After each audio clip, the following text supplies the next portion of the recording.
大勢の皆様にお集まりをいただき、足を止めてお聞きをいただいておりますこと、心から感謝を申し上げたいと思います。先ほど、もともと厚生労働副大臣ですから、社会保障の専門家です。長濱さんがいろいろお話をされました。私たち民主党は、どの党よりも社会保障の改革に一番力を入れている政党だと思っています。社会保障はいかなる方にとってもいつか出番があります。子育てをするとき、失業をしたとき、病気になったとき、怪我したとき、そして人は必ず老いていきます。その時に出番として出てくるのが社会保障です。その制度の根幹は昭和36年、今から50年前にできました国民皆年金、国民皆保険です。先ほど長濱さんがご説明した通り、世界に勝った素晴らしい制度だと私も思います。問題は少子高齢化という大きな波が押し寄せて、状況が大きく変化していることです。高齢化は悪いことではありません。健康で長生きできるならば、そんな幸せなことはないじゃありませんか。80歳になってエベレストに登るような人も出てくることも素晴らしいことではありませんが、問題は少子化に歯止めがかからないんですね。少子化と高齢化が同時に進んでいますので、社会保障をめぐる人口構成は大きく変わりました。昭和36年当時、今の制度がスタートした頃は、65歳以上の1人のお年寄りを9人か10人で支えていました。野球で優勝すると監督を胴上げします。50年前は胴上げの社会だ。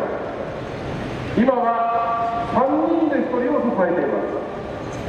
運動会でよく見かける騎馬戦の社会です。馬になる人は3人、乗る人が1人です。まもなく確実に到来するのは、1人が1人を支える時代です。肩車の時代です。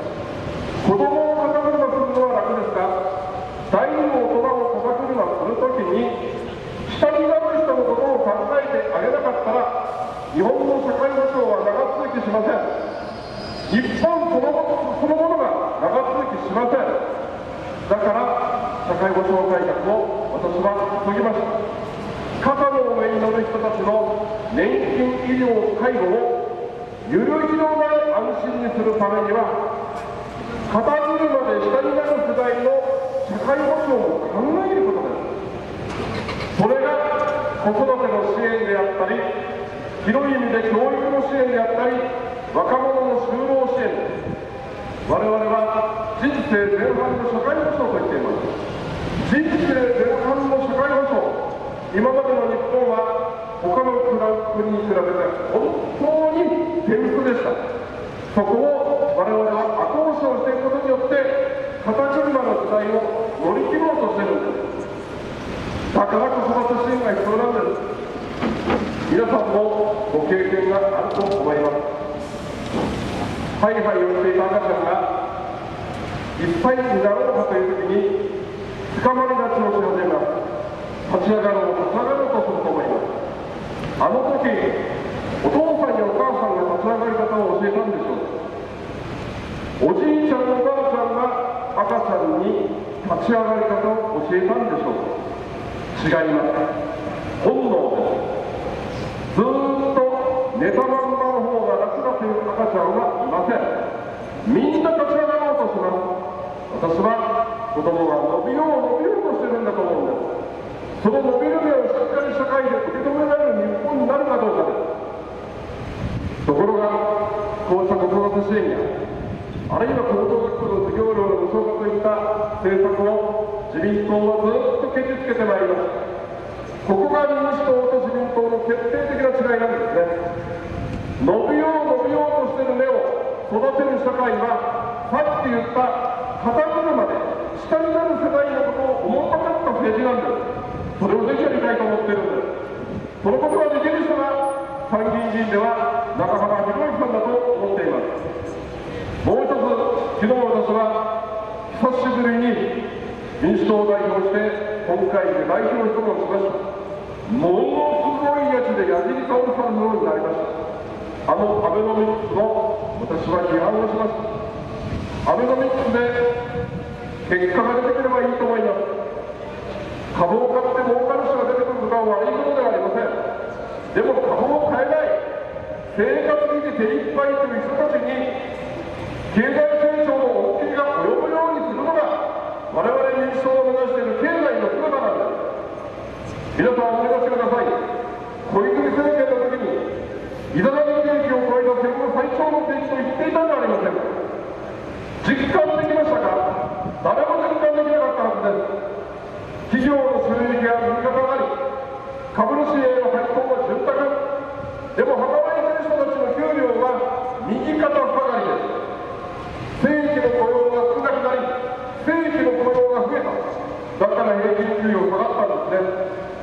いざなぎ景気を超えた戦後最長の景気といった頃、中小零細企業には結びもしませんでした。働いている人の給料は下がりました。